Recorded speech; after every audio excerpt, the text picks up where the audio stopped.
So, are you in search of your purpose and you find it most elusive and really difficult to find and nail down what that purpose is?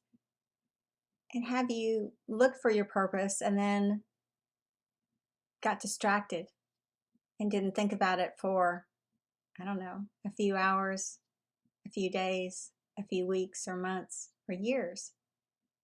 And so, what I'll say is that I used to wonder for years what my purpose was. And I got to where I would ask and I would think to myself, this is so difficult. My mind just isn't helping at all because I would be given all these mental assignments of things that I needed to accomplish and projects that I was not fulfilling and tasks that I needed to be doing. And I always felt like I was wasting time when I stopped to focus on my purpose. And so I would do it less and less. But then at one point, it became more or less an all encompassing, need to know, gotta know, have to know objective. And I wouldn't let go of it. And I stuck with it. And what I can tell you for sure is that you're in a mind game. At least that's what I've been told. I get insights, and those insights have led me to understand that we get a lot of mental promptings and we get a lot of mental direction. And when the mental direction is really directionless and wants you to do things that are maybe items on a checklist or going somewhere or fixing some food or doing some activity, but anything that distracts and takes you away from what you're wanting to really do and be and what you really are here for.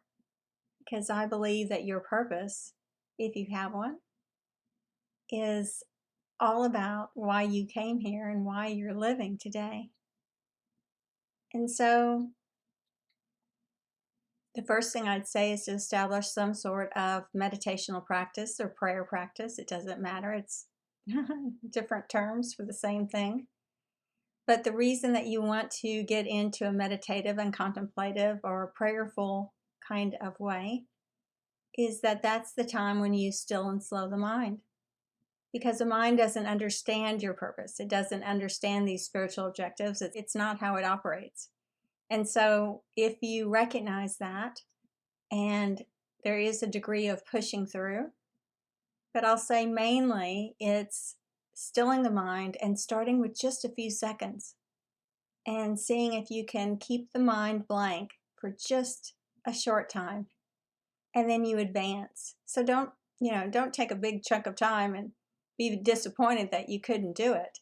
Take a little bit of time and grow it and develop the meditational practice and also develop the means to become grounded or anchored within your day. Because I'll also say it's all about the alignment and the energy that you keep. I would say that the main things that you might start with observing what your mind is thinking and what your mind is telling you or directing you or demanding that you do, because it gets rather impatient and it does believe that what it offers is very important. And so I don't think it likes to be, chuckled at.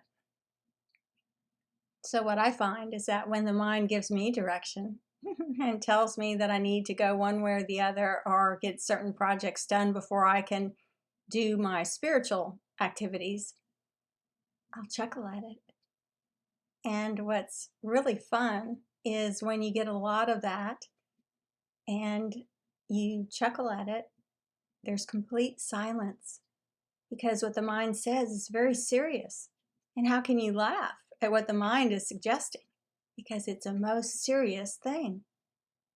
And so develop your practice, develop your meditational practice, become grounded, and watch the thoughts that you keep. Stay in a positive frame of thought And when negative thoughts come in, just release them. Don't judge them, because then you're just on the other side of the fence. So that would be the way I would suggest that you would start. And I'd also invite you to subscribe and to, I think it's ring the bell for the next YouTube video. I would suggest you do that. You probably know better than I do. I'm learning the terminology, but I think it's that you ring the bell or you do something with the bell. Anyway, have a wonderful day and try this out. And I just will throw in too, offer gratitude.